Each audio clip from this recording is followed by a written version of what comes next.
had to at that time. The Blakely findings we asked the court to make in our previous filing because it's part of the trial process. And as the court may recall, Defendant Potter waived her right to have a jury decide those, and so therefore it became the court's function to make findings on those based on the evidence at trial. So we asked the court to make those findings. I know it has been reported that we were seeking a longer sentence, but that's not what our previous filing was doing. Our previous filing, I think, very clearly asked the court to make those findings because we had to ask at that time for those findings to be made. We did not, in that filing, make any recommendation about sentencing.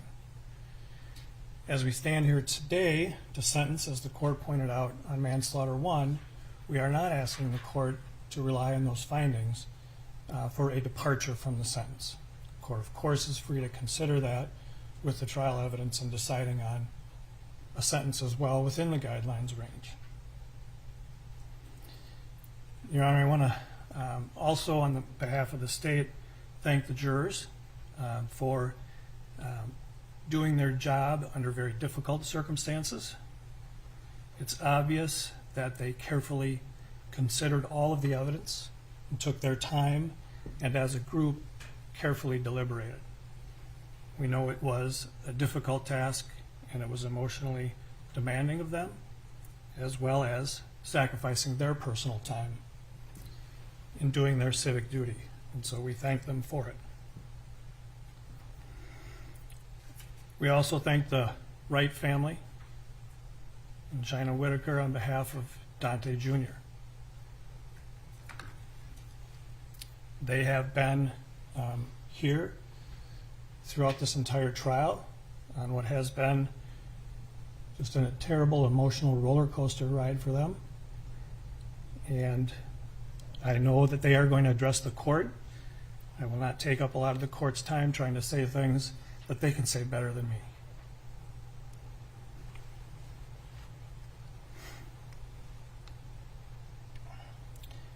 His name is Daunte Wright. We have to say his name. He was not just the driver. He was a living human being, a life. The highest principle of law enforcement is the sanctity of life, and his life counted. His life mattered. And that life was taken. And the law recognizes the severity of the loss of life when setting criminal penalties. The legislature decides what the sentencing policy is for the state for certain crimes, and the presumptive sentence in this case reflects the loss of life. As prosecutors, we represent the interests of victims, and we represent the interests of the community.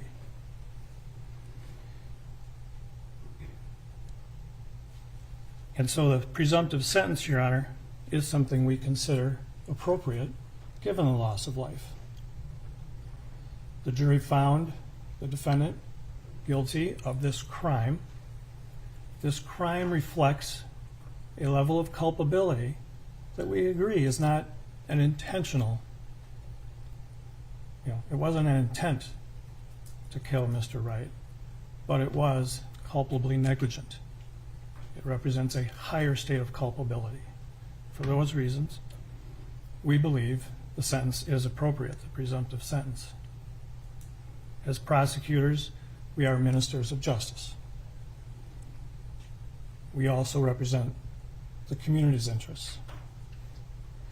And there are many interests that the criminal justice system tries to take into account. Retribution is one of them. Deterrence. But the community also has an interest in rehabilitation, reformation, restoration. The defense is asking for a dispositional departure from the presumptive sentence. We are not agreeing to that, Your Honor, but we have to recognize this is a unique case. This is a very difficult case. A departure like that must be reserved for only the most for rare cases and for the most compelling reasons. And so what is unique and compelling about this case that will allow the court to depart from what the legislature says is the appropriate sentence? We don't doubt that Ms. Potter has remorse. But this is, Your Honor, I'm just going to speak quite candidly, right? This is a courtroom full of pain and anger. How do we fix that? What can we do? This is a divided community. What can be done to help restore some of the faith and the trust between law enforcement and the community, in particular in this case? What can be done to help the Wright family through their pain and their loss? What can be done even to help Miss Potter deal with the consequences of what she has done? I submit to the court that her remorse alone is not enough. We should expect defendants to have remorse. We should expect defendants to have remorse for more than what has happened to them. We should expect defendants to have remorse in the sense of a feeling of wrongfulness to others. We have seen some evidence of that, but I submit not enough. What are we going to do today, going forward?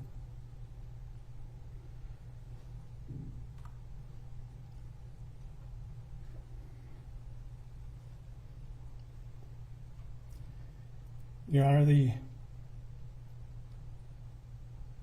answer to that, we believe, lies with Ms. Potter. She is in a unique position to try and make something of what has happened for the betterment of a lot of people. As we point out in her memo, it's everything from talking to officers about the dangers of weapons confusion. This is unfortunately a too common of occurrence. She can talk to manufacturers about this. She can talk to the Wright family, should they want. A key component, as we know, of restorative justice is this ability to kind of take the lawyers out of everything and let victim and defendant try to heal. And it's not right for every case. It's right for some cases. And it has to be right for the victims. So that's really up to them, but it's a possibility. And to have an acknowledgement of the wrongfulness of the conduct, an acknowledgement that police officers are subject to the law like everybody else, and that when they make terrible errors, they can be held responsible as well. And the jury found that Ms. Potter is responsible.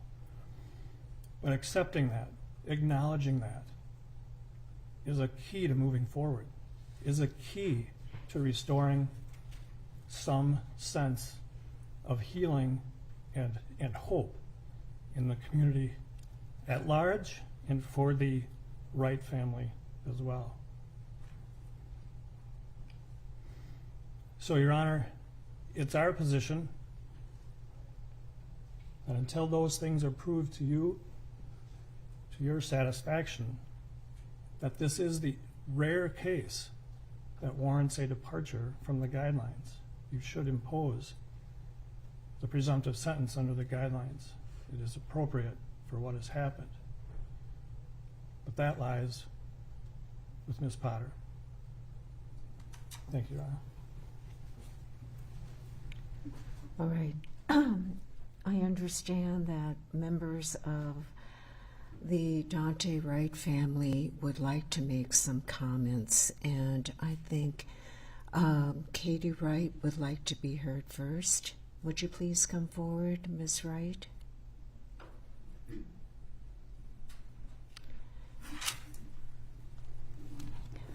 Thank you, Your Honor, for allowing me this time to talk. Welcome. Would you please state your full name, and could you spell it for the record? My name is Katie Ann Wright, KATIEANNWRIGHT.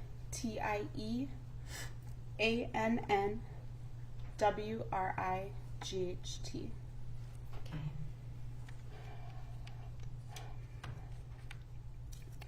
Daunte Wright is my son, my baby boy, and I say is and not was because he will always be my son, and I'm proud to say that.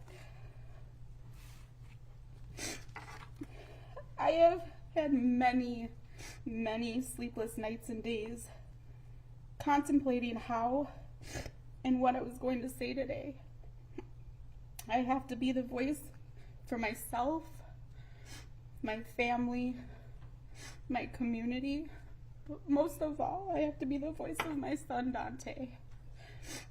Your Honor, I hope the defendant is listening as I speak loud and clear today. And yes, I refer to her as defendant because I will not give her the respect of calling her by her name. She referred to Dante over and over again as the driver, as if killing him wasn't enough to dehumanize him. She never once said his name. And for that, I'll never be able to forgive you.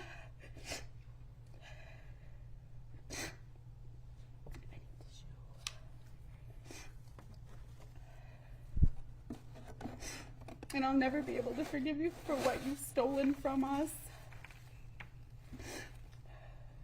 I hope you're listening and don't mistake any of my words, because we can't afford the defendant to make any more mistakes.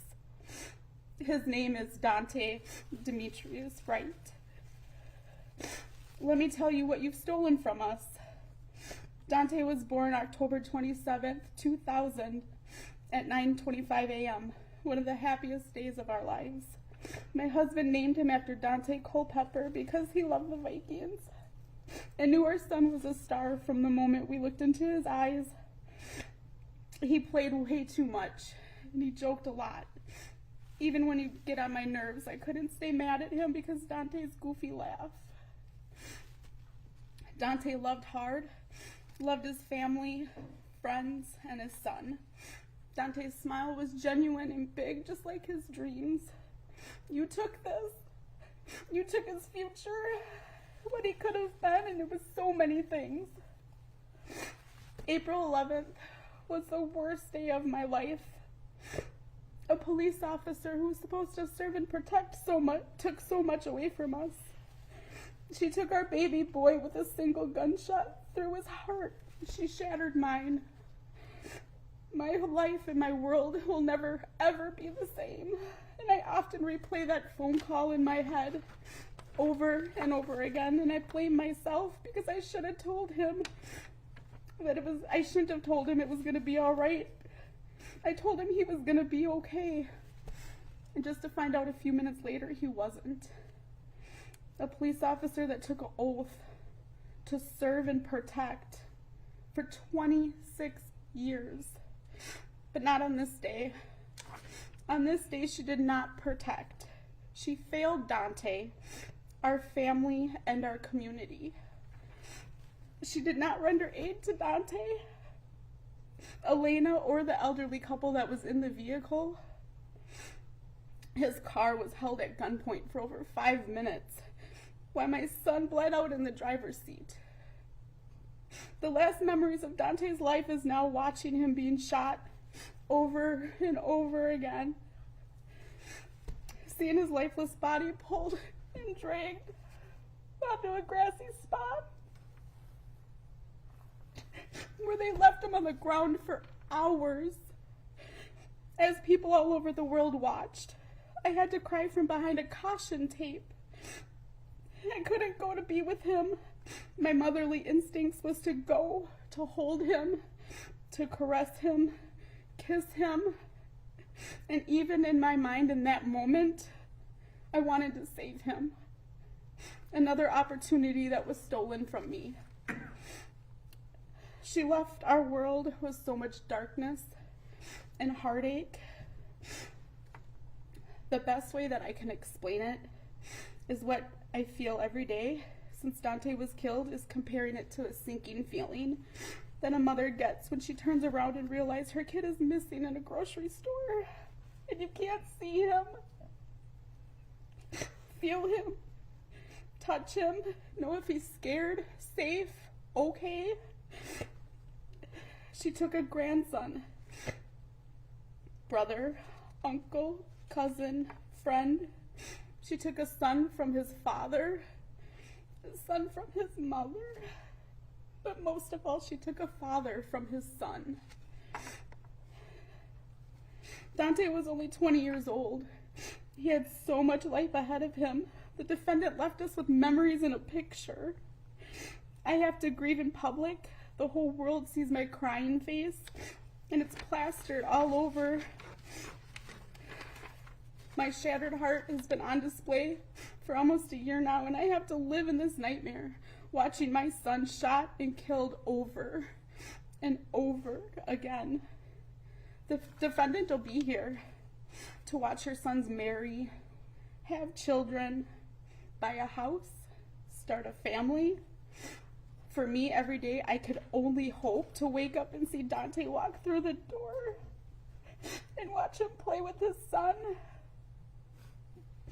mess with his sisters, laugh with his brothers. A hope that's never gonna come true.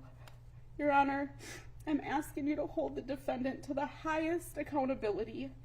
She was a person of authority who betrayed her badge. Not only when she shot Dante, but when she rolled around on the ground crying for herself. I'm going to prison. I shot a boy. Call Chuck, her union rep. When she should have fact said, please go save him. How is he doing? Is he okay? Please help him. She didn't even try, Your Honor. She didn't try to save him. You should have done better.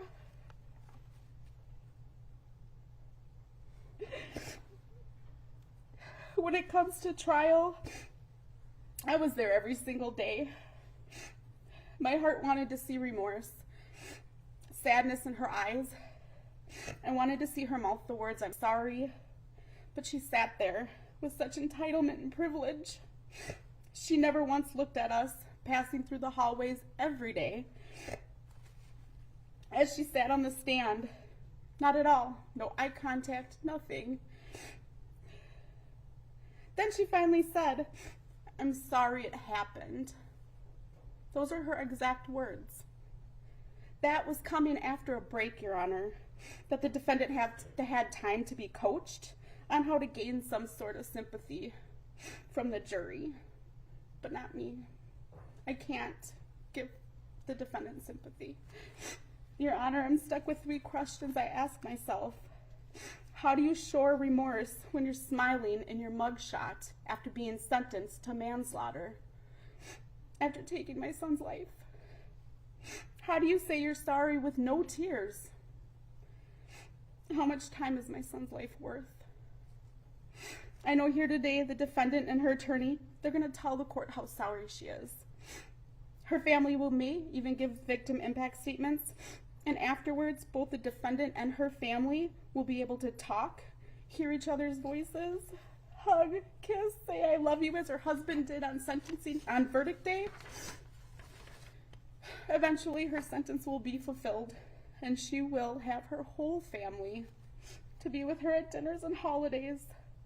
Again, another thing that has been stolen from me. Please keep in mind the impact this has caused her family and herself is just a small passing. It's just a small storm that's going to pass compared to our life sentence without Dante.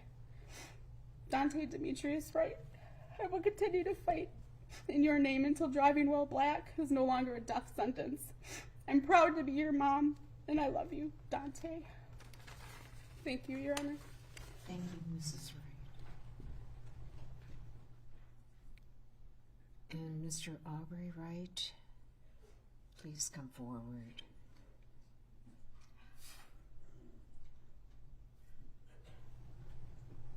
And state your full name and spell it, please. My name is Aubrey Wright. You said spell it? Yes. Oh, I'm sorry. A-R-B-U-E-Y. Last name is Wright. W-R-I-G-H-T. I'm kind of nervous though. But I'm Aubrey Wright, Dante's father. I want to start by telling you what Dante meant to me. Dante meant the world to me. He was my son, made out of the unconditional love that me and his mother have for each other. Dante was every man's dream. My first child with my wife, and he was a boy. I was so proud to be his father. He was handsome. He was my son. He was my prince. Dante was my reason. He was my reason to do better. He was my reason to change in life. A father's love is so powerful and deep, it's hard for me to put it into words. But I need you to hear me when I say I love my son with all my heart. I've been there for his first steps, his first words, first day of school.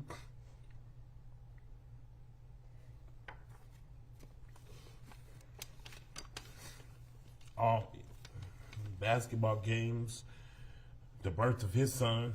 It hurts my heart that Dante will not have these memories with his son, Dante Jr.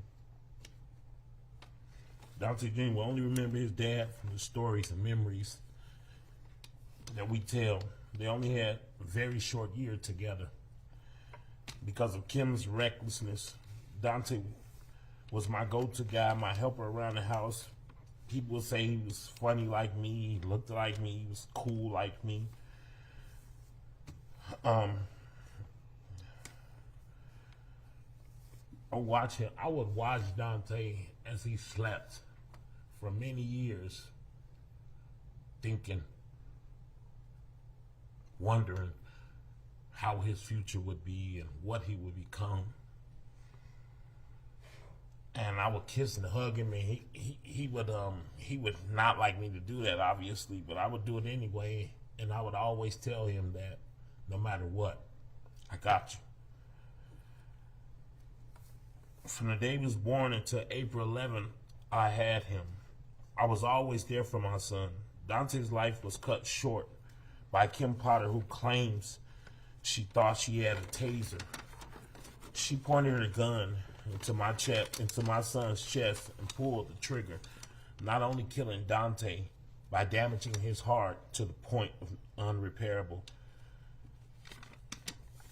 she also damaged my whole family's heart. Nothing will ever be the same. Everything we do as a family ends in tears, because all we have is memories left of our son.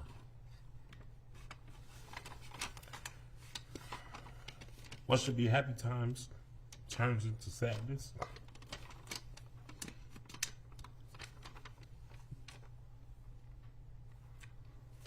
Kim Potter was trained to prevent this thing from ever, to prevent this type of thing from ever happening.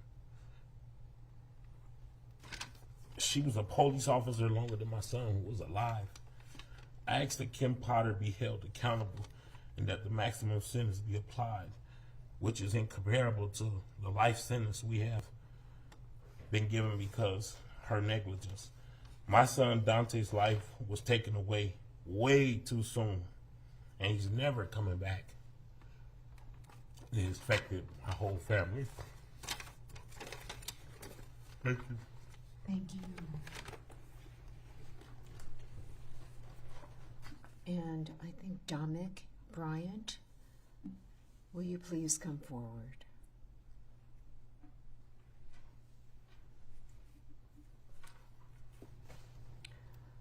And please state your full name and spell it. Damik Bryant, D-A-M-I-K-B-R-Y-A-N-T. First, I want to start off by saying my name is Damik Bryant. I am the oldest child out of my parents' 7 kids. On April 11th, he was killed by the same people we were supposed to trust, who was supposed to serve and protect our community.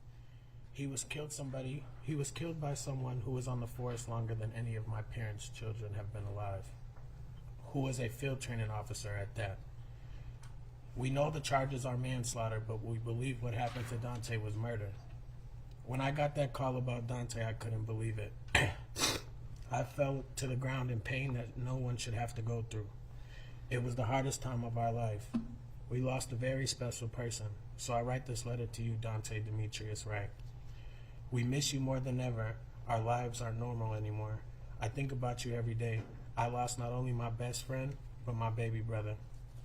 I would remember when we would play games when we were young, and you would get mad if you lost, and you would start crying and turn red in the face because you didn't win. I remember when me, you, Dad, and everybody used to go fishing, and we would argue over who was going to catch the biggest fish. Everything was a competition between us boys. Now we won't be able to compete with each other anymore. I won't be able to see you get old. I won't be able to hear your voice change. I won't be able to tell you I love you one last time. I think about this stuff every day. You were stripped away from us. This has been the longest, most alone, miserable times of our life. We never felt the pain like this. We lost a very important piece to our family. I promise I will never give up fighting for you because that's what big brothers do. So I wrote this little poem I have. Your memory is my keepsake. We'll never be apart. God has you in his keeping, but we'll have you in our heart. You never said I'm leaving. You never said a goodbye. You were gone before we knew it, and only God knows why. There has been a million times that we needed you, and a million times we cried. If our love could have saved you, you never would have died. In life, I love you dearly. In death, I love you still. In our hearts, you hold a place that no one could ever feel. It broke our heart to lose you, but you didn't go alone, for part of us was with you when God called you home. I promised to my family that I would take care of everybody, including our siblings, Dallas, Destiny, Diamond, Monica, Marcus, and of course your baby Dante Jr. I cannot express how painful it was for our family to see the defendant smiling in her mugshot immediately after being convicted of killing my brother. I respectfully ask the court to give a strong sentence that accounts for the severe pain and loss that our family has experienced. Thank you so much for giving me this opportunity. Rest in peace, Daunte Wright. Thank you.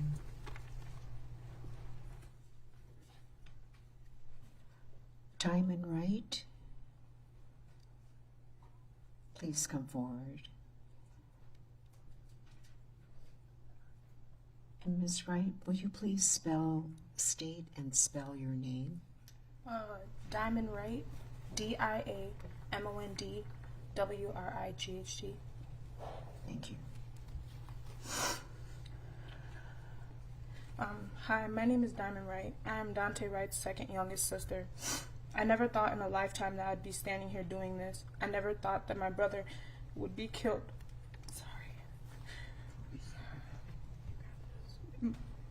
Would be killed by the same people we're supposed to feel protected by.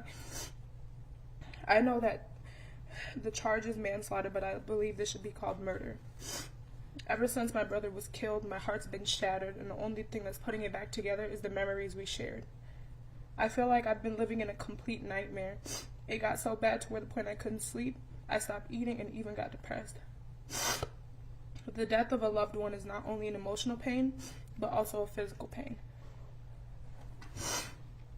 The defendant should be prosecuted and sentenced to the highest extent. You can't tell me this was an accident. It's in plain sight. She has been a police officer longer than my brother has been alive. How come I have to go see my brother in a metal container just to talk to him? How come I have to pray that my brother hears me cry out to him? How come my family has to groan and moan about the loss of a loved one just because the defendant's actions were reckless? Dante was my brother, my blood, someone who was supposed to grow old with me. How is it that I'm going to see the age of 21 and he didn't? He didn't get to experience the life he was supposed to. Watch his kids grow and watch his kids and parents grow old. Not many of you know Dante, and I couldn't care less on what anyone else thinks of him. You don't know him. He could light up a whole stadium with his smile and laugh. I miss him stealing food when my mom was cooking at family functions. I miss when he would play fight with me and my little sister. I miss him, and I would trade anyone in this room to get him back. Everyone just sees this as another black man getting killed by the police, but not us. This one hit home. This time it was one of us. Every day I would walk around and it feels like I'm really not here. It feels like I'm just an empty body taking up space. You took my other half. I remember when Dante was alive and the George Floyd killing was being discussed a lot. Me, my mom, and Dante were having a talk, saying just maybe we have enough white in us for us not to be a threat to the police. We were wrong. We have repeatedly seen that one hint of black in our skin makes us a target. This is sickening. I miss you, Dante. I miss your smile, your laugh, the way you twirled your hair when you were nervous or thinking about something. I miss when you used to come upstairs just to talk stuff and then run back down. You were a great big brother. You taught your sisters how to be tough, how to listen, and how to calm down when we were upset. You really did your big brother role well. I love you, Dante, and you'll always be in my heart until we meet again. Thank you.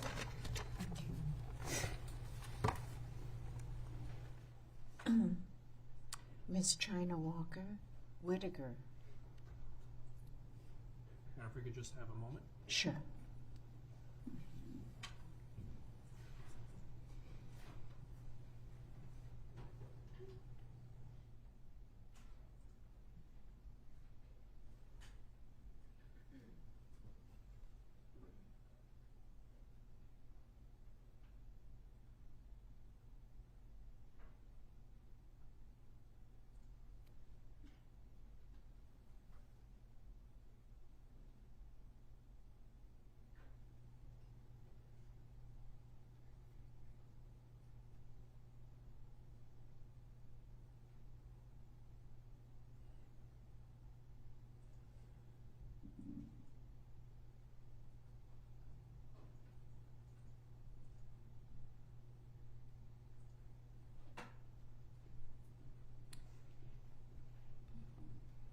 Ms. Whitaker, will you please state your full name and spell it?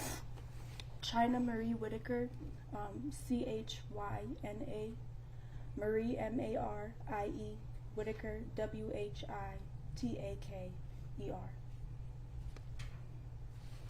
Can I start? Okay. My name is China Whitaker. I am the mother of Dante's only child, Daunte Wright, Jr. Dante was born 25 weeks premature and had to stay in the NICU for a little over 2 months.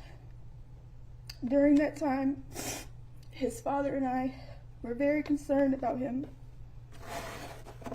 making a full recovery.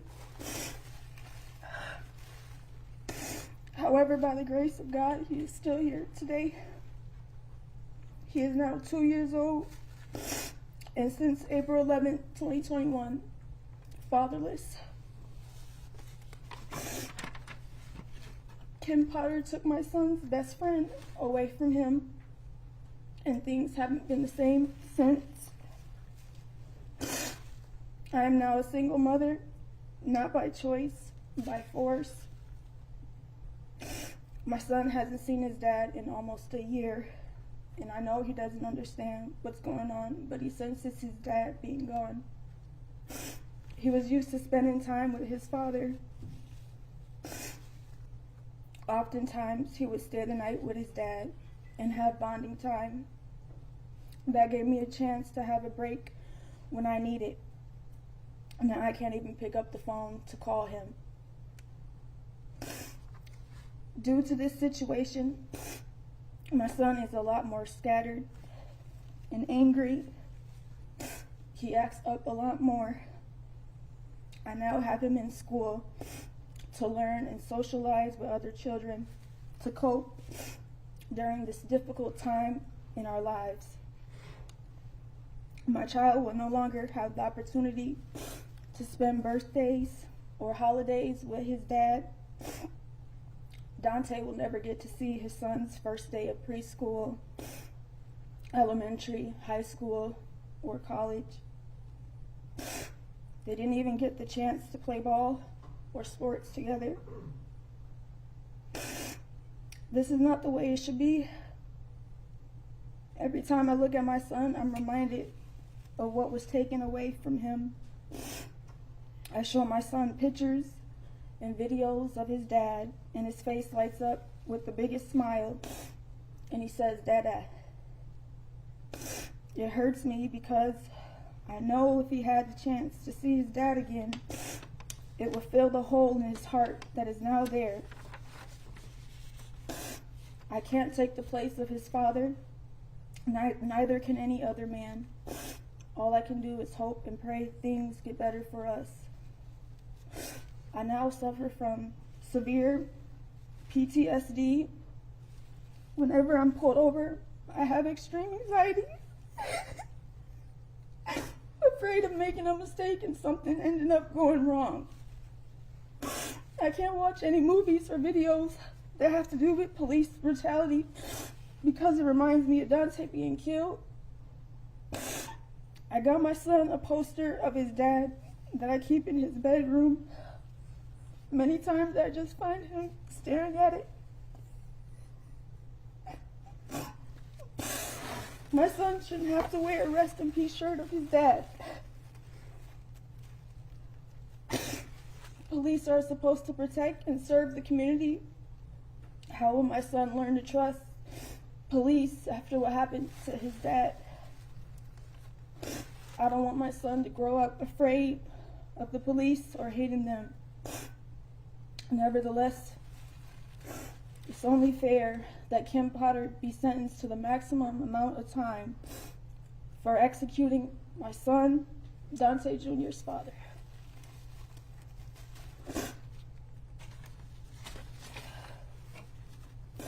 Thank you very much.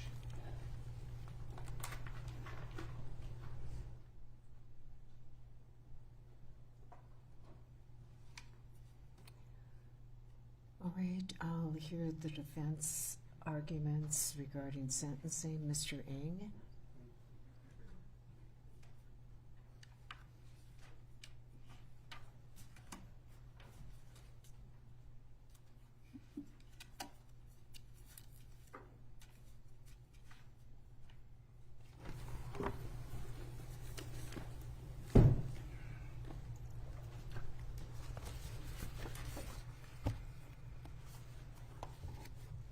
May it please the court. Kim and State's team.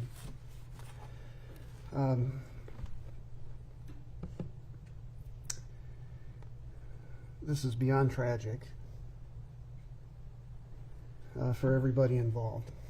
And we hear clearly the statements of the family. We recognize them. There's no disrespect intended to the booking photograph at Shakopee. Ms. Potter indicates they asked her to smile. She smiled. It was not meant to be disrespectful. It was in response to the prison's request. There are two questions for the court today. The first is whether to dispositionally depart, and the second is to durationally depart if you're unwilling to dispositionally depart. So that the key question is the first one. And that is a question of whether or not, in law and in fact, Officer Potter is particularly amenable to probation. And to answer that question, we rely on the probation office to initially evaluate the claim. I often think sometimes probation officers are not given enough credit for the work they do, because there's always disputes at sentencing and they can please no one really. But in this case, the report is exceptional. It's well done, it's well written, it's fair. It says all the bad facts for the defense and all the good facts for us as well. It has a sense of balance to it. And the report does suggest to you that Officer Potter is amenable to probation. It's a recommendation that carries heavy weight, because the probation office is what you rely on to make decisions. They do the investigation. They actually talk to the defendant and the family and make a decision or recommendation as to probation and whether she's amenable. And she is, according to that report. So the first hurdle for any defendant asking for amenability findings is to get past the probation report, and we've done that. And that report alone would provide you with authority and reasonable reliance to impose a probationary sentence. This was an unintentional crime. It was an accident. It was a mistake. And the claim in the state's brief as well, the guidelines suggest 86 months, therefore we should follow them. But then if we dig deeper, we realize that the guidelines aren't always followed. And for 60% of the women in Minnesota who face a presumptive commit, they are given probationary dispositions. So on the one hand, we can say, well, the guidelines are 86 months. On the other hand, we should also say they aren't always followed in 60% of the time for females. And for males, they aren't followed in 35%. And in our sister jurisdiction in Ramsey County, they're not followed 50%, according to the most recent evaluation booklet of the Sentencing Guidelines Commission.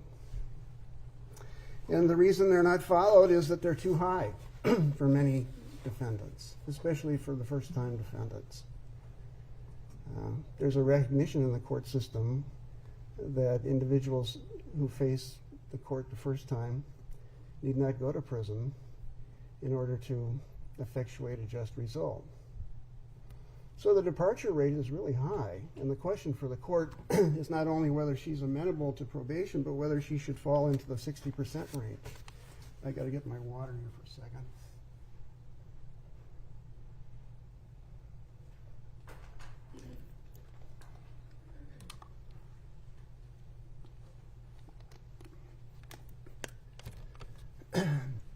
The factors in Trog are clearly found here in State versus Trog. It was a huge opinion when it came out in 1982. We all, for those of us around in 1982, it was an astounding opinion because it provided the probationary option under the new guidelines. And all the factors that are listed in that case, she meets. There's no record. She's got a 26-year work history. She has expressed contrition and remorse, which I'll talk about a little bit later in terms of the quality of it. She bears no risk of recidivism. She can't be a police officer in the future. There's no danger to the public. She'll never own a gun again, obviously.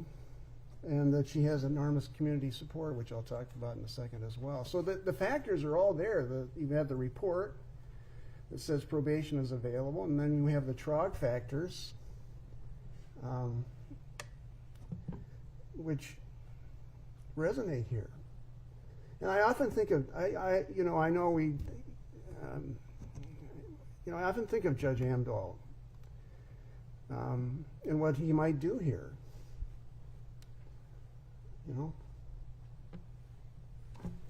I mean, he gave a break to Mr. Trog, affirmed that sentence. And I dare say, it's hard to know what anyone would do, but I dare say he might find the factors here persuasive for Officer Potter in his memory. You know what I think the court misses in all these cases is an interaction with the family. We had a chance to be in this room next door, and there's a jury room attached to it, and so we spent a month with Kim's family, and every day there was a new set that came in to be with her. You know, the husband who's here, there's sisters who are here, and a sister-in-law, but then there were nephews and friends of the family and former police officers, and it was different every day. And they sat in the jury room, and Earl and Amanda and I sat in the courtroom, and we gave them their time. I wish you could have seen it. You know, I think they were all there to be with her, to pay their respects to her for everything that she had done for them. And I wish you could see the tremendous amount of love they had for her and non-judgmental empathy they had for her in that room. And we all found it remarkable. And we all found that we should leave them alone. And even during the jury deliberation, she was there with her two sons and her husband, and often in her husband's arms, crying. And the boys were with her, and it was moving, I'll say that. And I think they were all there, all the family members and the friends, because she has lived a virtuous life, and they are trying to pay her back. When I think of Kim, I think of someone who's lived out all the virtues that we could imagine. She's a Catholic. I've talked to her about the Catholic virtues. They're well known to Catholics, but perhaps not the courts. The Catholic virtues are prudence, justice, temperance, courage, fortitude, faith, hope, charity, and the biggest virtue of all, of course, is kindness. And she has lived those out. And if we want to be secular, because we are a secular court, we could refer to Aristotle's virtues. And he gave the advice that if we want to live a virtuous life, we practice small acts of virtue, of course. And Aristotle's virtues are courage, temperance, liberality, patience, truthfulness, friendliness, fortitude. And she's done all of that too. So you have to balance this for one 5-second mistake against all of this. And if the virtues get too complex, I often think of a famous line from Saul Bellows, perhaps his greatest book, where he talks about this. He says, "I have a feeling about the axial lines of life with respect to which you must be straight." And later in the paragraph, he says, "When the striving stops, they are as a gift." So we can forget about the Catholic virtues or Aristotle's virtues and just say, have you lived a straight line? Have you tried to live a straight line, axial or otherwise? And because she's lived a straight line, she has enormous community support. And had she not lived a straight line, she wouldn't be here with all these people that I'm going to talk about.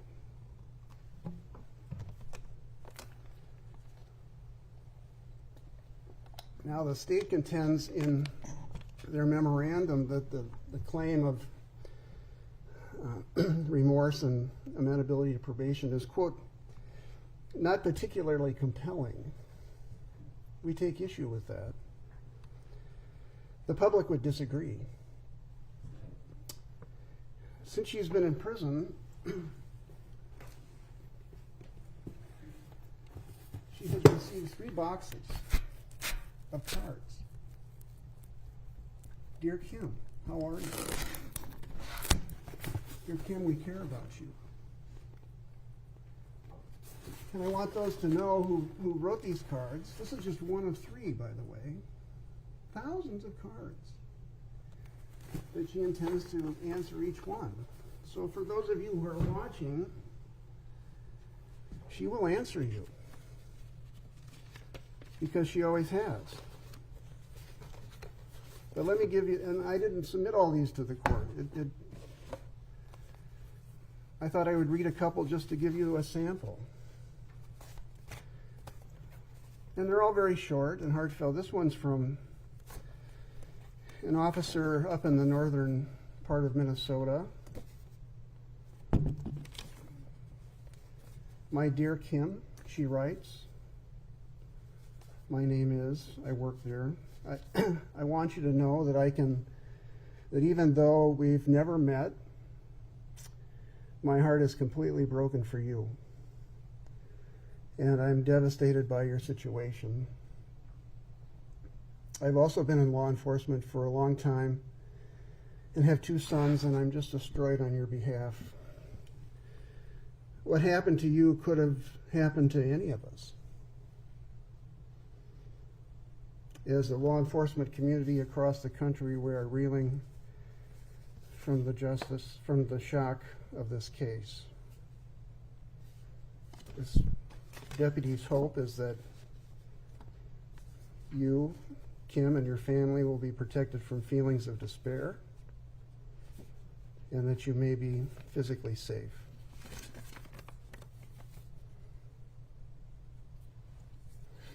She concludes by saying, I've never been so moved by a situation like this. I want you to know in your heart and remember every day that you are not alone.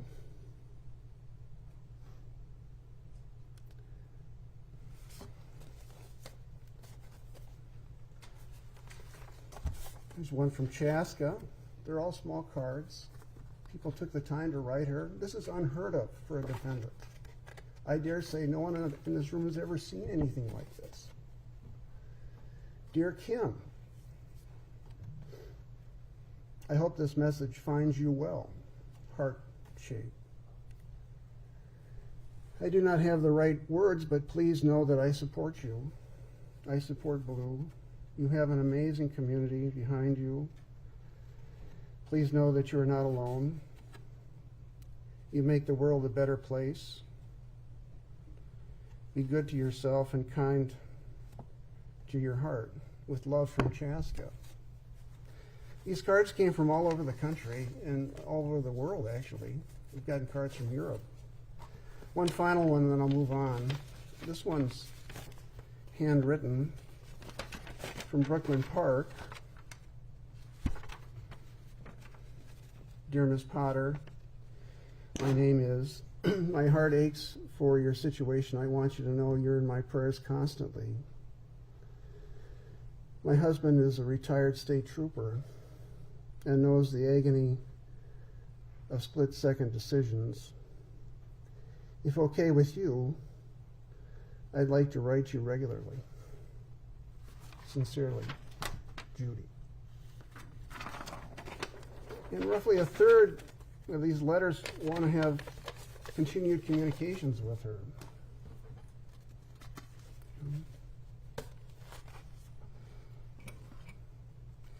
And then, despite the community support and the remorse that she's going to articulate for you again today, after I'm done, the state's claim is that she just hasn't done enough or shown enough.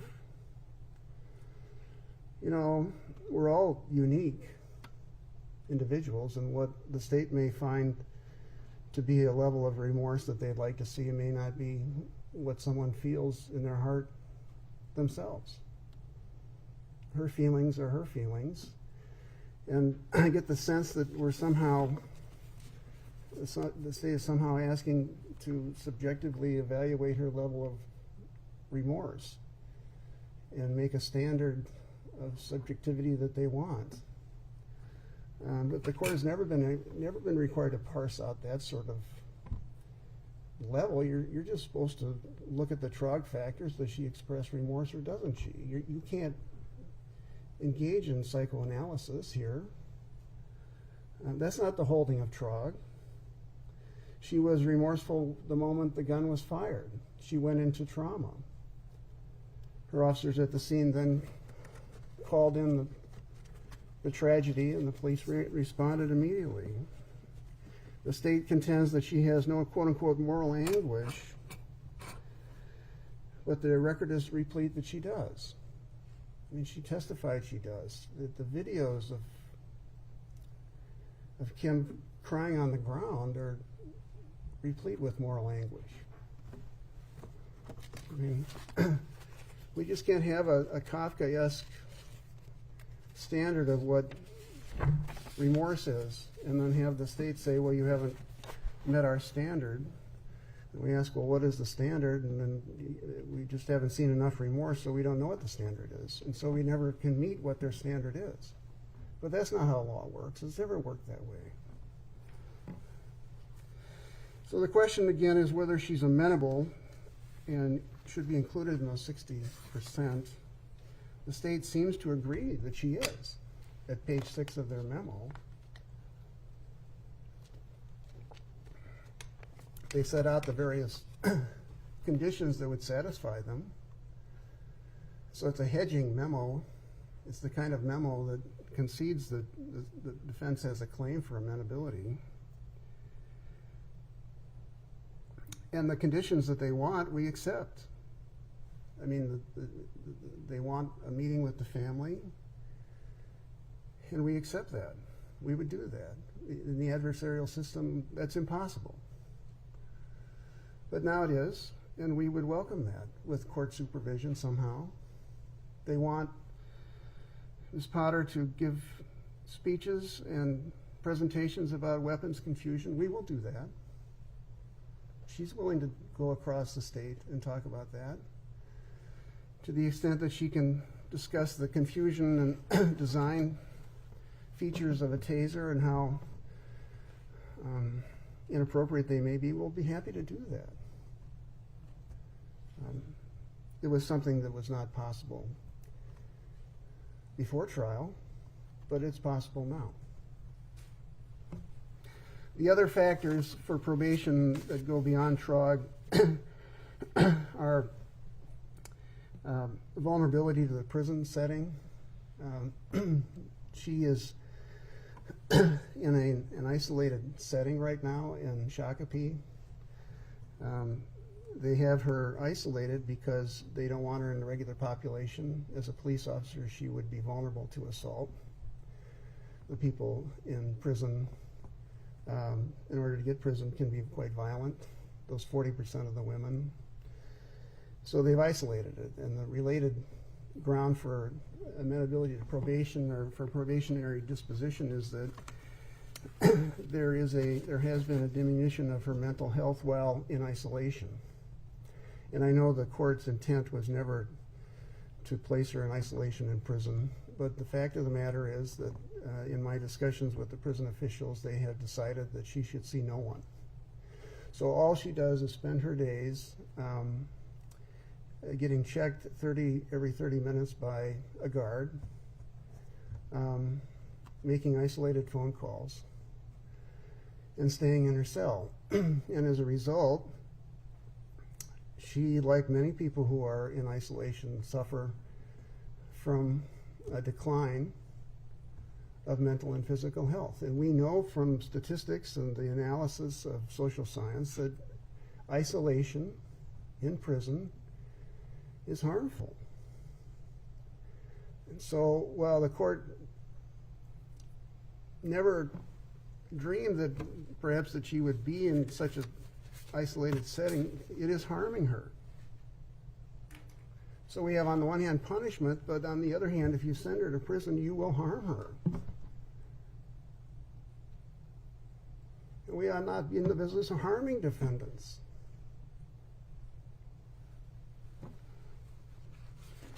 If there's any question about it, we've submitted her therapist's letter to you in confidence, confirming that such isolation is harmful, given her fragile state and her diagnosis.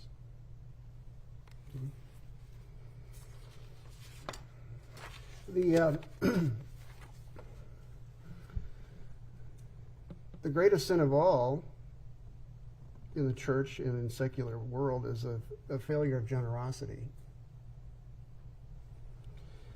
And I submit to you that Kim never committed that sin, willingly or intentionally. She, in her world, met the obligation to do good.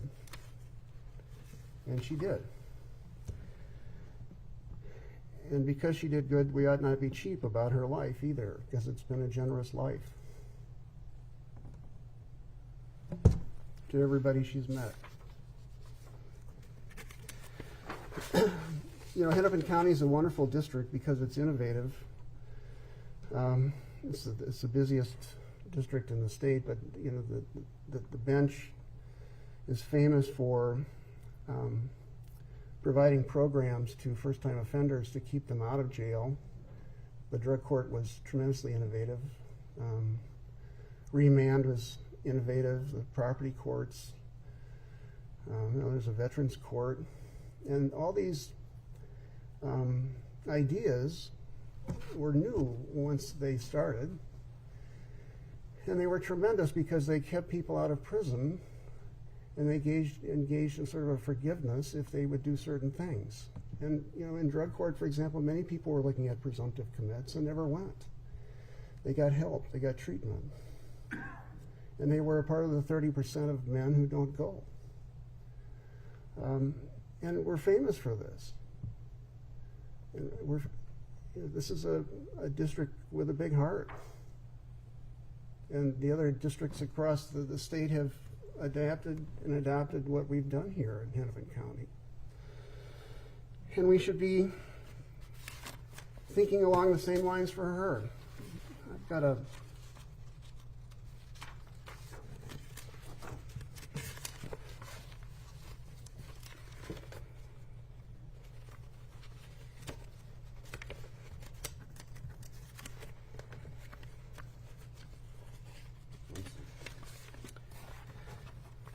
got a couple letters, and then I'll reach the durational departure, and then we'll hear from Kim.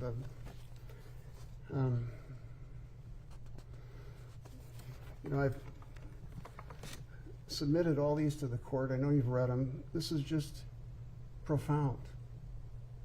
This, too, is unheard of. And I must tell you, I edited out at least 25 to 50 that I didn't send. That were redundant or just not quite right to send.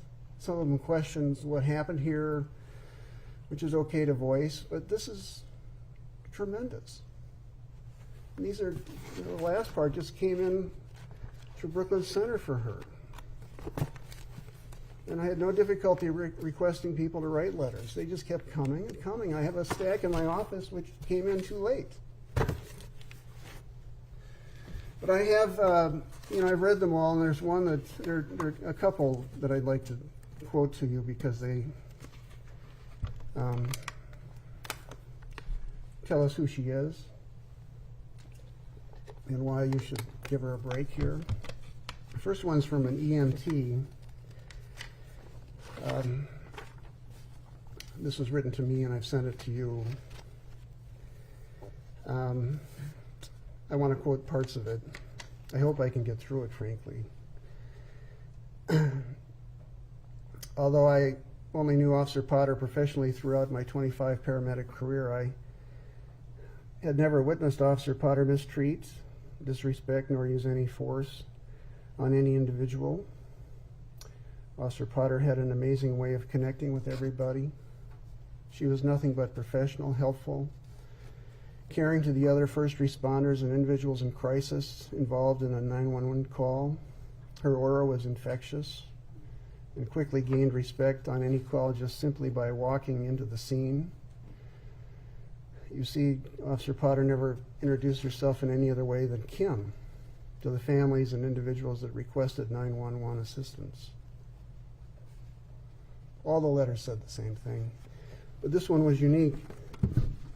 The EMT recounts that in 2009, one of her colleagues was killed. She was at the scene with him as he died. I remember seeing the look on his face after he was lying there on the floor. It was a look I'd never seen before. I couldn't remember some events after this. And it so happened that Officer Potter was at the honor guard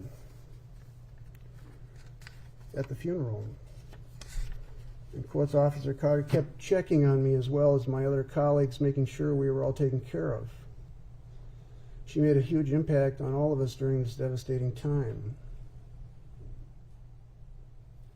The EMT goes on to state that she was suffering from PTSD, which may have occurred here too,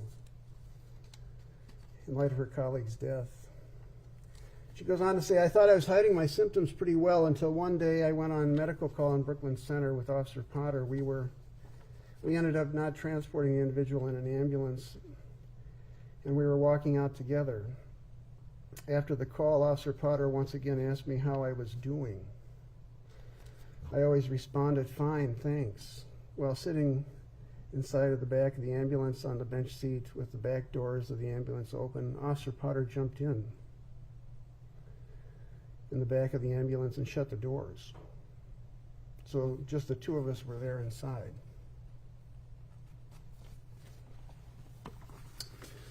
Officer Potter put her right hand on my right shoulder and looked me straight in the eye. I will never forget what she then said. I've been noticing you have not been yourself for some time now. What can I do to help? Of course, I tried not to show her that I was hurting. Officer Potter sat down on the stretcher right in front of me and grabbed my hand. She told me it was okay to feel pain. I immediately began to tear up, and Officer Potter stayed with me and calmed me. Please keep in mind, I only knew Officer Potter professionally during my whole career. She did not have to take this time, nor did she owe me anything. It was just her personality and character. I can honestly say she genuinely cares for everyone she meets. Officer Potter helped me out of a dark place where I had no idea of the true meaning of PTSD. Without this interaction of Officer Potter, I can say I don't know how long it would have taken me to get help and realize how much of a toll my PTSD from the line of duty and death had taken on me. I had new respect for Officer Potter that day. I truly learned just how much of an impact her kindness meant. Every time I would run into her on a medical call after this day, we would check in on each other and offer a smile. With her help, I was able to retire from law enforcement, being proud of the people I served. She concludes by saying, EMT does, she is an incredible officer as well as person. The world would be an amazing place if everyone would strive to be even half the person she is. Thank you for your time and consideration.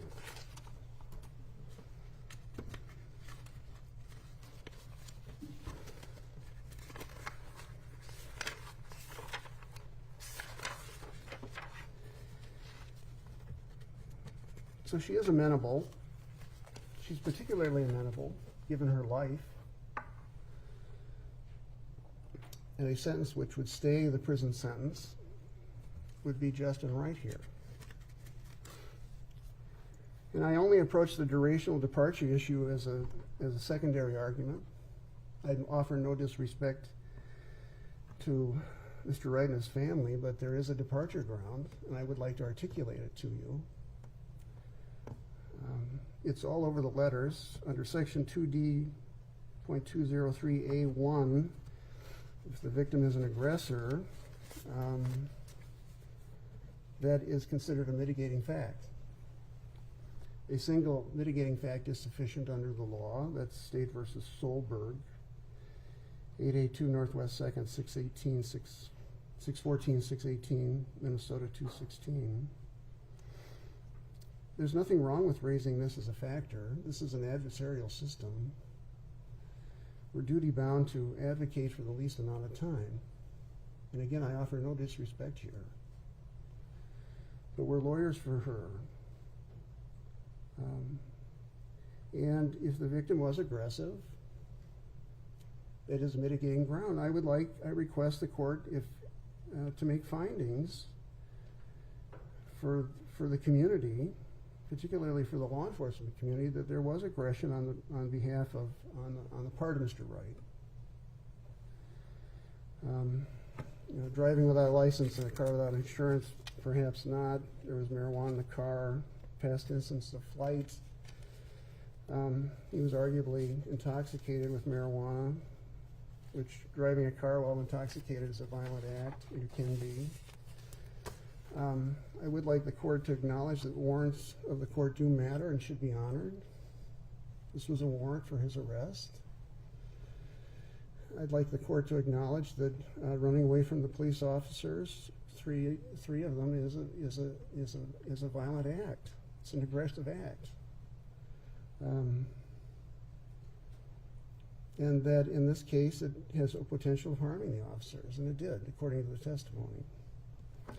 The state, on the other hand, says this, quotes, Daunte Wright was not an aggressor against defendant. Daunte Wright made no aggressive or violent movements toward defendant Potter or the other officers.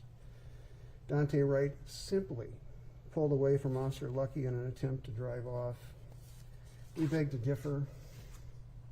The testimony of Officer Lucky and Sergeant Johnson is that this was a dangerous situation.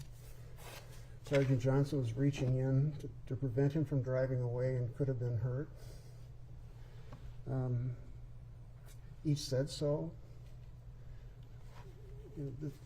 This was an aggressive act. I don't know how it couldn't be an aggressive act. There is no requirement that Kim Potter be a victim of the aggression herself. The law says that she can defend other officers on the scene, and so statute 609066. So, she can do that. The whole idea of this victim of an aggressor mitigation is where, as here, there's a self-defense claim that's defeated. It's not perfect. The jury rejected it, but nonetheless, the facts show that the victim, Mr. Wright, wasn't the aggressor. And so when that happens, and it happens here, you have a durational departure ground. The state would also say, quotes, it's repeated again, their claim is that Daunte Wright was, quotes, not combative with the officer. He made no threats to the officer. He did not act aggressively towards the officer. That's at page 11. That's inconsistent with the record. We take issue with that. Her intended response here to the aggression was to use a taser. Clearly that's what the facts show. And therefore her conduct was rooted in an innocent mistake, believing that she was using a taser and had a gun. And that makes the case significantly less serious than the typical manslaughter case, because it was rooted in a mistake, rooted in innocence, at the moment in response to a violent act. That makes it different here. And so you have durational departure grounds. And the state seems to agree that departure grounds do exist because they're falling away from the Blakely claim. No longer are they asking for 10 to 20 years or whatever they were asking for. And the Blakely claim was critical at trial because they got all this evidence in of Daunte Wright's scene of death on the grounds, as you recall, that, oh, it's Blakely, we got to get it in. But they've abandoned that. And I would suggest to you that the case was overcharged. They should never have charged first-degree manslaughter for a first-time a defendant. They should never ask for 86 months for someone like her.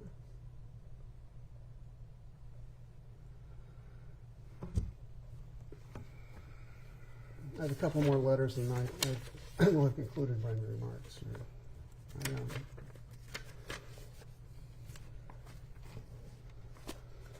This one is from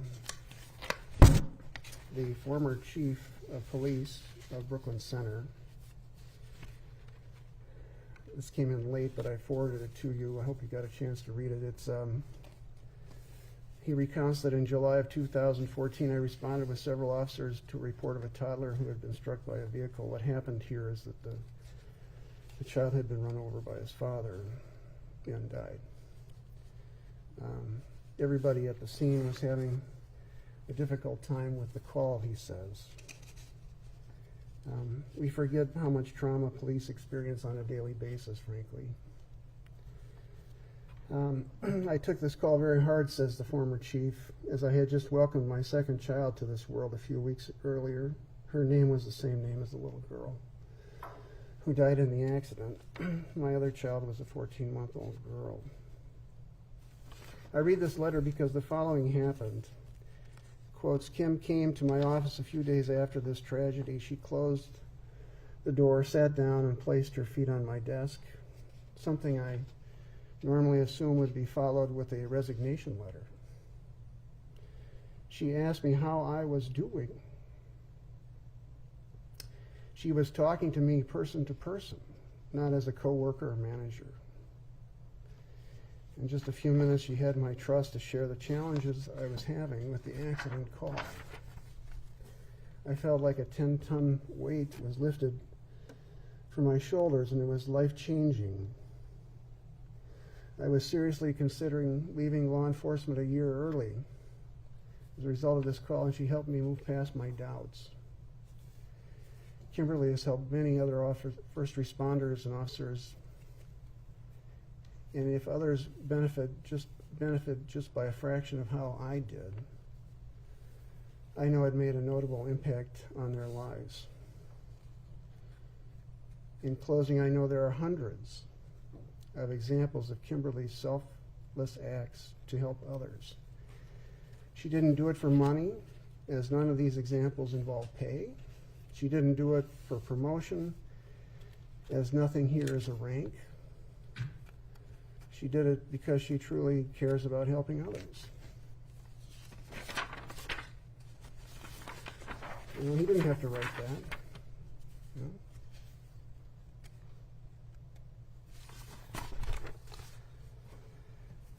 I returned to family for her. You know, her son has written to you as well. Again, I wish you could have seen this in the room with the two boys. They're young men.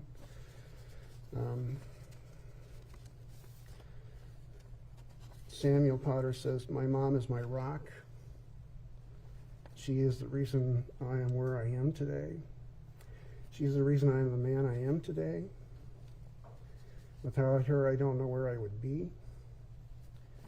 She raised my brother and me to live by the golden rule, to treat people how we want to be treated. I feel I do this to the best of my ability. And we can't ask any more of a young man than that, can we? Finally, the last excerpt I'd like to read, and then I will conclude. It comes from her mother.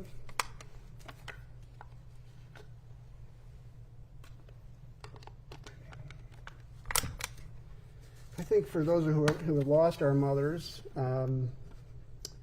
this will even resonate further, because once you've lost your mother, there's an incredible vacuum in your life.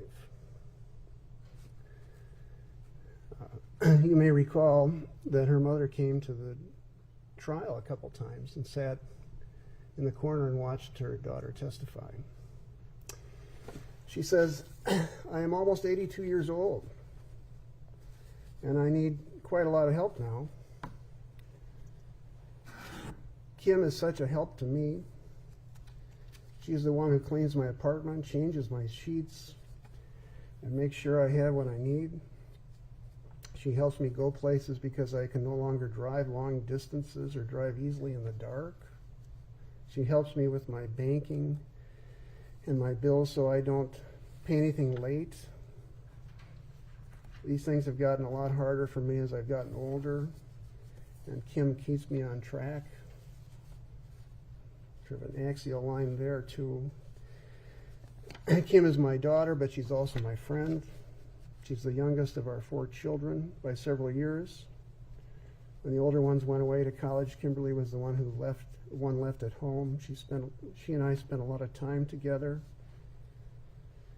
and we were very close. I confide in her. She's always able to understand me and help me when I have a question or when I'm worried about something.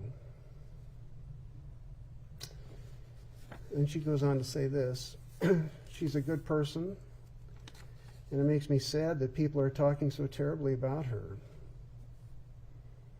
They make all kinds of conclusions about her because she chose her career to be a police officer. They just assume things, and they don't even take the time to try to get to know her before they make all kinds of judgments and awful statements about her. We taught her to treat others as she would want to be treated.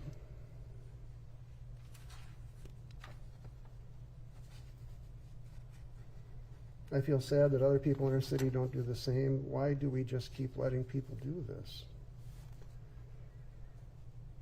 Kimberly was a good officer, but the job is a stressful one. I don't know how she did it.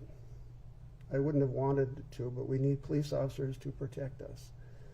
I'm glad someone wants to do it.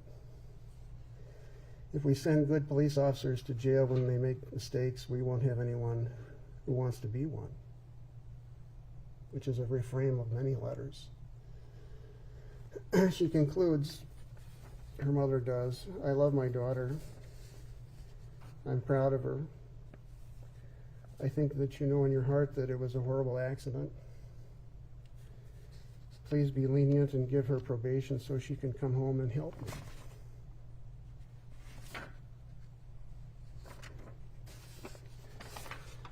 Maybe, this is a very unique defendant here, given her age and career, and it's, I would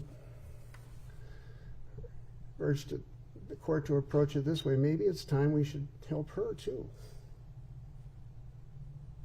We're helping all sorts of defendants who come through Hennepin County, and she should be helped. And this is something that perhaps she's never going to get over. I don't think she's ever going to get over it, frankly, given the report that you've read.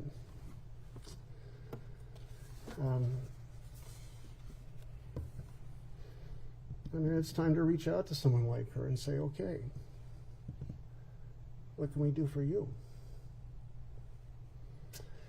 A lower sentence would, in our thinking, the way of thinking, reflect the rules of, or the roles of mercy and forgiveness, which are both essential. What remains of her life is that she's been a good daughter and a good sister.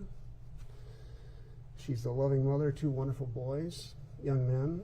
She's been a wonderful companion to her husband, Jeff, who completely adores her, and rightly so. She loved her community, and she absolutely loved being a police officer. And these are the relationships that mark a life and form the units of a life.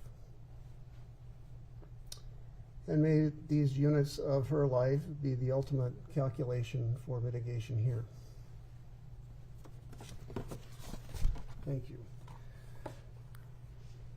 All right, we're going to take a 15-minute break, and then I'll allow Ms. Potter, if she wishes to address the court. Okay, so 15 minutes.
Oh, you figured it out. Okay.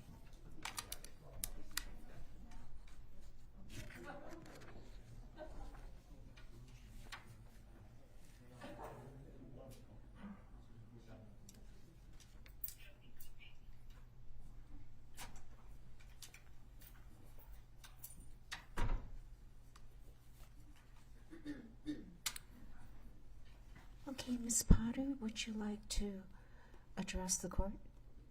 Please go to the podium and you may remove your mask.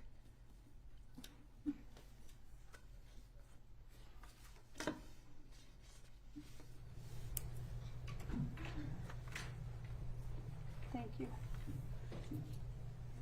To the family of Daunte Wright, I am so sorry that I brought the death of your father. Okay, Ms. Potter, my court reporter can't hear you. So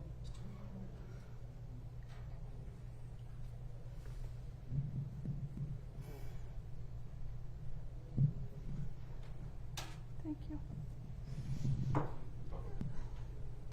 To the family of Daunte Wright, I am so sorry that I brought the death of your son, father, brother, uncle, grandson, nephew, and the rest of your family to your home. Katie, I understand a mother's love, and I am sorry I broke your heart. My heart is broken for all of you. Earlier, when you said that I didn't look at you during the trial, I don't believe I had a right to. I didn't even have a right to be in the same room with you. I am so sorry that I hurt you so badly. My heart is broken and devastated for all of you. I pray for Dante and all of you many, many times a day. He is not more than one thought away from my heart, and I have no right for that, for him to be in my heart. I do pray that one day you can find forgiveness, only because hatred is so destructive to all of us. And that I pray peace will always be with you and your family. Again, I am so sorry. And to the community of Brooklyn Center, I do owe you an apology too. I loved working for you. And I am sorry what has happened to our community since the death of Dante. The men and women who work for you still are good, honorable people and will work hard for you. Thank you, Your Honor. thank you, Ms. Potter.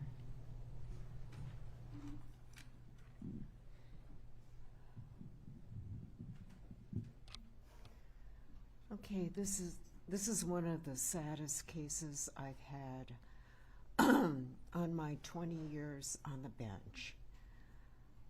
On the one hand, a young man was killed, and on the other, a respected 26-year veteran police officer made a tragic error by pulling her handgun instead of her taser. Thank you to everyone who spoke. I have been profoundly moved by the comments of the Wright family. Dante was very loved. His son has lost a father. And Mr. and Mrs. Wright, I cannot begin to understand the grief of losing a child. I'm so sorry for your loss. Kimberly Potter honorably served her community for 26 years as a police officer. She was a respected officer and consistently went over and above the call of duty. She's a wife, a mother, an aunt, a granddaughter, a colleague, and a friend to many. In addition to the letters that were forwarded to me by Mr. Ng, I received hundreds and hundreds of letters in her support from colleagues, family, friends, acquaintances, community leaders and members, and even strangers. I read them all.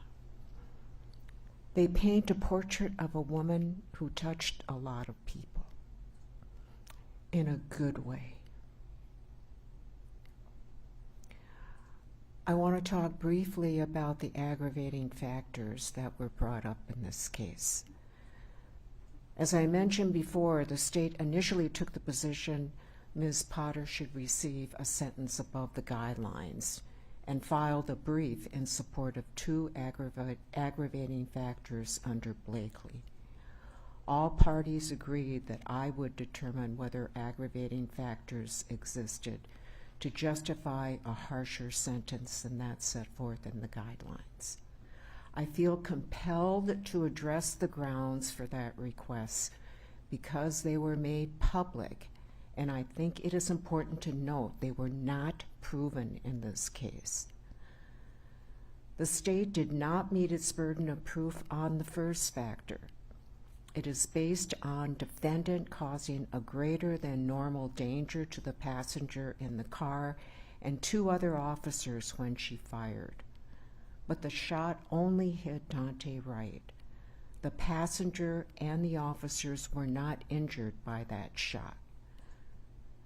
The cases cited by the state in its brief did not support its position. In fact, they illustrate why this case does not involve a greater than normal danger to others. In the Fleming case, he fired a gun 6 times in a park filled with children. In State versus Omaha, defendant fired numerous shots into 2 apartment buildings. There is no comparison here. The state also did not meet its burden of proof on the second Blakely factor. Contrary to the state's claims, Kimberly Potter did not abuse her position of authority. In fact, it is undisputed Ms. Potter or Officer Potter was in the line of duty and doing her job in attempting to lawfully arrest Daunte Wright on the warrant when she mistook her gun for her taser. What's more, she drew her taser legitimately to protect a fellow officer on the other side of the vehicle who could have been dragged and seriously injured if the car were to speed away. Officer Potter's conduct clearly was not significantly more serious than that typically involved in the commission of the crime in question, justifying an upward departure. Turning to defendant's request for a dispositional departure, there is no question that Ms. Potter is extremely remorseful. She showed that today. She showed that when it happened. It is also beyond dispute that she is particularly amenable to probation. But the court retains the discretion to make departure decisions independently. The court is not required to depart even where mitigating factors are present, and that's set forth in State versus Birch, 689 Northwest 2nd, 276, affirmed by the Supreme Court, 707 Northwest 2nd, 660. This has been an extremely difficult decision. In making my decision, I look to the purposes of incarceration. There are 4: retribution, incapacitation, deterrence, and rehabilitation. 3 of the 4 would not be served in this case. Incapacitation refers to the physical removal of a convicted person to prevent them from committing future crimes. That is not an issue in this case. Kimberly Potter does not present a danger of future crimes, obviously. Deterrence refers to the prevention of future crime and the idea that those who have committed crimes will be discouraged from reoffending after experiencing punishment. That purpose would not be served here. Rehabilitation is also not a purpose that would justify incarceration in this case. Ms. Potter does not require rehabilitation to become a law-abiding citizen. Retribution, or serving time as a way for a convicted person to pay for the harm inflicted on a victim, is the sole purpose that applies in this case. And in this case, a young man was killed because Officer Potter was reckless. There rightfully should be some accountability. Sentencing guidelines are just that. They are guidelines that inform a judge regarding sentencing for various crimes. They are not set in stone. The court has the discretion to depart from guidelines depending on the particular facts of a case. A downward durational departure is justified if a crime is less onerous than typical. Put another way, if the conduct is significantly less serious than that typically involved in the commission of the crime, sentencing below the guidelines is justified. I find the facts and circumstances here justify a downward departure from the guidelines. First, Officer Potter's conduct was significantly less serious than your typical manslaughter case. The misdemeanor predicate for the manslaughter count was reckless handling or use of a firearm. Here, everybody agrees, and the evidence is undisputed, that Officer Potter never intended to use her firearm. She mistakenly drew her firearm at all times, intending to use her taser. There were police officers and experts who testified that the use of her taser was reasonable and appropriate under the circumstances presented for officer safety reasons. The fact she never intended to draw her firearm makes this case less serious than other cases. Second, the scene was chaotic, tense, and rapidly evolving. Officer Potter was required to make a split-second judgment. That constitutes a mitigating circumstance. Finally, unlike other manslaughter 1 cases, Officer Potter's actions were not driven by personal animosity toward Daunte Wright. Instead, she was acting in the line of duty in effectuating a lawful arrest.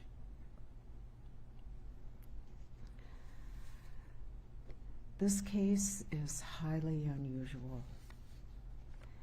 The other officer cases tried in this court are distinguishable.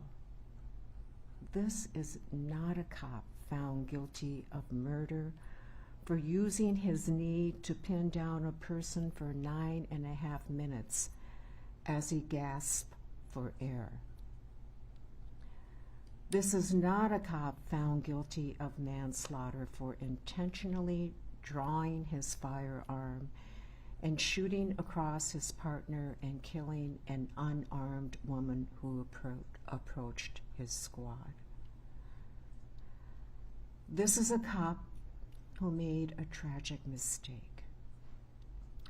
She drew her firearm thinking it was a taser and ended up killing a young man. Ms. Potter, will you please rise? Given all these considerations and having carefully considered the comments of the family of both Daunte Wright and the comments of Kimberly Potter, as well as the arguments of counsel, it is the sentence and judgment of this court that you shall be committed to the custody of the Commissioner of Corrections for a period of 24 months. You shall serve 2/3 of that time, or 16 months in prison, and 1/3 on supervised release, assuming no disciplinary offenses or conditional release violations. You have credit for 58 days already served. Restitution will be reserved. There'll be a fine of $1,000 and a surcharge of $78 to be taken out of prison wages or due within 180 days. You must provide a DNA sample. You may not use or possess any firearms, ammunition, or explosives. You have the right to appeal the conviction and sentence. If you are unable to pay the cost of an appeal, you may apply for leave to appeal at state expense by contacting the state public defender. You may be seated, Ms. Potter. I'd like to make a few parting comments. I recognize there will be those who disagree with this sentence, that I granted a significant downward departure does not in any way diminish Daunte Wright's life. His life mattered. And to those who disagree and feel a longer prison sentence is appropriate, as difficult as it may be, please try to empathize with Ms. Potter's situation. As President Barack Obama once said, learning to stand in somebody else's shoes, to see through their eyes, that's how peace begins. And it's up to you to make that happen. Empathy is a quality of character that can change the world. Officer Kimberly Potter was trying to do the right thing. Of all the jobs in public service, police officers have the most difficult one. They must make snap decisions under tense, evolving, and ever-changing circumstances. They risk their lives every single day in public service. Officer Potter made a mistake that ended tragically.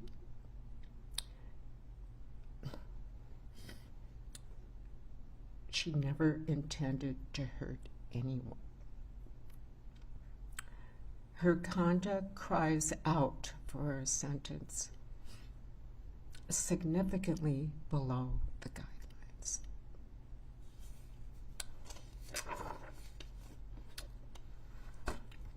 Okay, thank you.